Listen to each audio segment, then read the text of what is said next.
So this webinar is about sexual harassment, what it is and how you can address it in your classroom. And there's no doubt about it that sexual harassment is present in schools today. It's everywhere and it starts at an early age. So first of all, let's start by explaining what we understand the term of sexual harassment to be. In general, sexual harassment can be defined as an inappropriate and unwanted, unwelcome behavior with sexual overtones. The essence of sexual harassment, like other types of harassment, is the desire to gain, increase, or assert one's superiority over another person. And an important element to remember when talking about sexual harassment is the fact that it's not the intention of the person doing the harassment that defines whether or not its actions is harassment. It's the victim's experiences of the situation that defines whether or not it is harassment. And that's so important to remember when talking about sexual harassment, because the harasser, the active part, can always say like, but I didn't mean it. It was a joke. I thought this was a flirty tone. I have no intention being harassing someone. But it is the victim's experience of the situation that's important. And that's also because there's an element of power in this. Often, we see in sexual harassment cases that the harasser is above someone in power and the victim is below, creating a power difference that makes it so much more difficult to handle a situation where you are approached by someone above you in power doing the harassment part. That makes it so much more difficult to tell the person also, like, this is unwanted behavior, because you can feel that there's something on the line here, like your job or your character, like your grade in school or anything, like something is on the line, I don't want to say anything. Or the other way, and also it's more difficult to report, because you're reporting on someone that is higher than you in power. So that's so important to remember. The victim is the one that can define whether or not this is harassment. When talking about sexual harassment, it's common to divide between 3 different forms for harassment. It's verbal, non-verbal, and physical sexual harassment. First, I'll tell you what the verbal sexual harassment is defined as. And that could be about using a sexual language, calling others for different swear names, like whore, gay, fag, or words for genitals, commenting on others' body parts or looks, or coming with suggestions, sexual suggestions, or demands on sexual favors. So non-verbal sexual harassment can be, for example, gazing, like staring at someone in a certain way that they don't want to be stared at. It could be gesturing to others. It could be sending off pictures or videos with a pornographic content, or sending nude pictures to others that doesn't want it, that sent it to them without consent. That's also sexual harassment. It could be rumor spreading. So physical sexual harassment contains involuntary sexual contact, such as kissing, hugging, petting, touching of intimate body parts, and so on. So in schools, who's harassing who? And what we see is that sexual harassment in school today is so common, like swear words are so commonly used, that almost everyone is harassing someone in one way or another. But what we see from statistics is it's most commonly boys harassing boys, for example, and then often it's swear words like fag, gay, comments on masculinity, too feminine, or comments on body and looks. We also see girls harassing girls, and then it's often about rumor spreading or bad comments again on sexuality, commenting on other sexuality, comments on bodies, and so on. And we see girls harassing boys, and it's often comments on body and looks or sexual attention that's unwanted. And we see that the sexual harassment in school also, again, is often about power, being in position, having status in your group, who is in power to do the harassing part as well.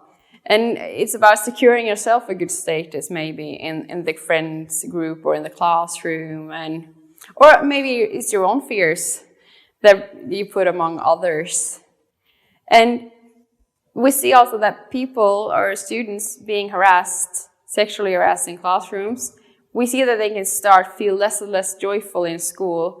They will have less self-esteem, be more worried, and start having symptoms of depression. Is it still too vague for your imagination? Then let's listen to some example of concrete stories from schools. I was sexually harassed by a group of boys in my form. They cornered me in a classroom and started stroking my hair and arms, telling me they would go further next time. This was a regular act that a small group of boys would inflict on certain girls. I was very frightened and distressed, and with the support of a friend, I decided to report it. I had my breast grabbed by a boy in my year group. He did the same numerous times to a friend of mine, and he stuck his hand up the skirt of another girl I know. He's renowned for doing that sort of things to students, and not just those things in year group, but to older female students as well. Boys call girls slags, sluts, whores, and bitches in the corridors. There are comments made about girls' bodies. Boys always seems to be watching and talking about porn and sexual videos.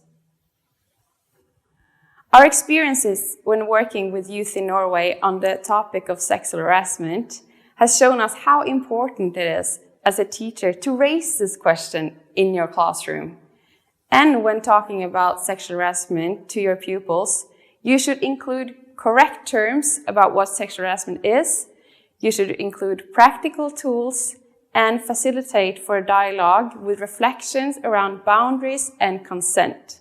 When raising this topic in your classroom, it's important to focus on being open in the way that you raise the questions or the topic and curious. If the goal is to raise awareness and to change attitudes, it's important to know that what the youth think of the topic itself and what they know and have experienced. For example, you should open with open questions that gives them the chance to reflect themselves. Like, what is sexual harassment? Do they know at all? What is flirting? What's the difference? What do we feel is okay, and what behavior do we really don't feel is okay? What's wanted behavior and what is unwanted behavior? Youth needs to know what sexual harassment is to be able to express and to put into words what sexual harassment is and what they are experiencing. They also need to know what behavior that is not acceptable and what behavior they don't need to accept. A lot of the youth we have worked with say that they needed to hear that the sexual harassment they have experienced, because a lot of the youth in schools have experienced some sort of sexual harassment, and they needed to know that what they had experienced was not okay.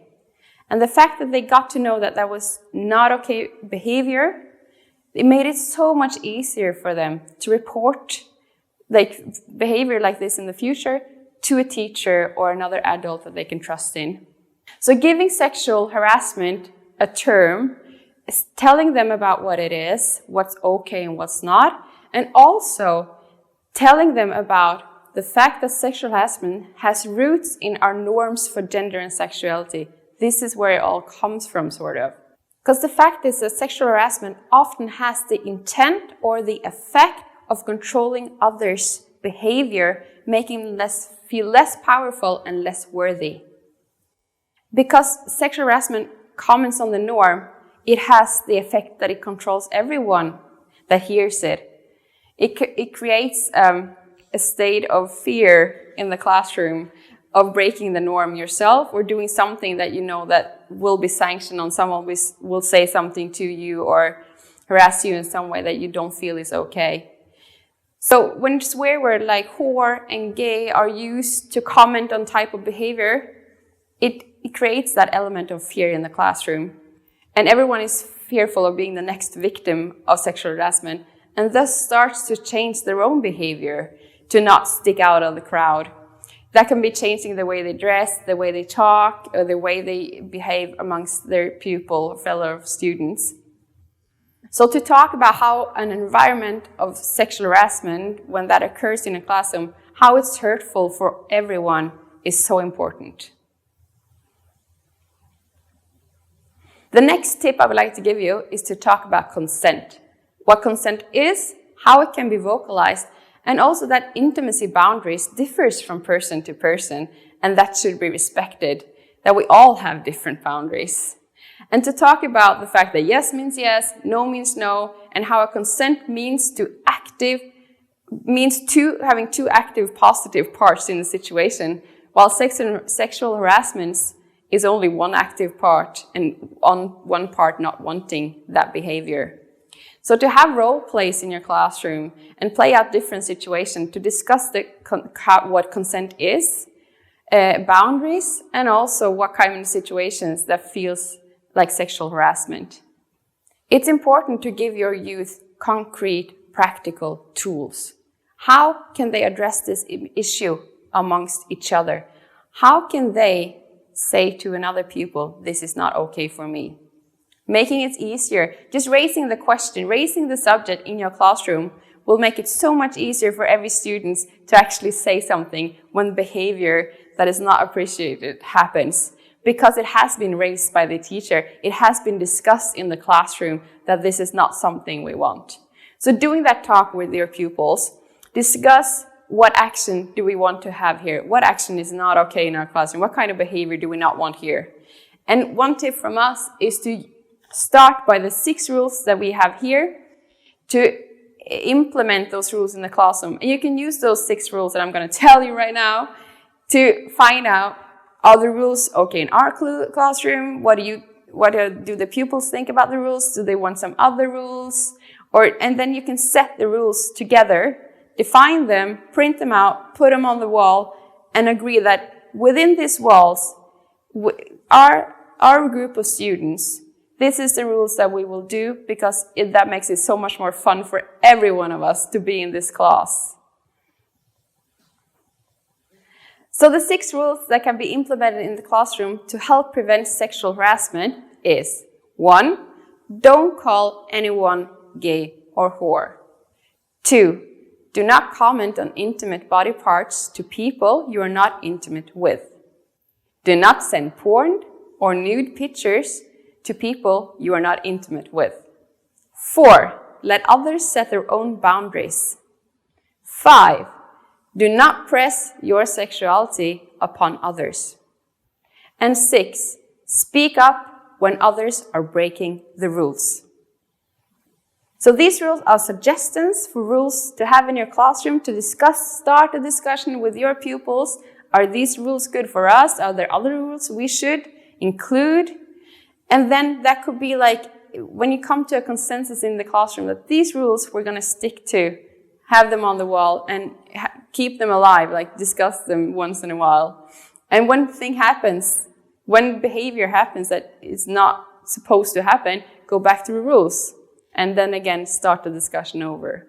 And the last tip today about how to talk with pupils about sexual harassment is talk about the things we want instead of the things we don't want. When talking about youth with these issues, it can be helpful to talk about what kind of behavior do we like? What kind of behavior do we want in our classroom? How do we want to be addressed and talked to and flirted with and having a good time with? Like, how do we want the environment in our classroom to be? How much of a joke is it allowed to have? And what kind of language do we want to use with each other? When talking about what we do want, suddenly the room for unwanted behavior shrinks. It becomes clear that there's no room for sexual harassment in our classroom because that's not the type of behavior that we want.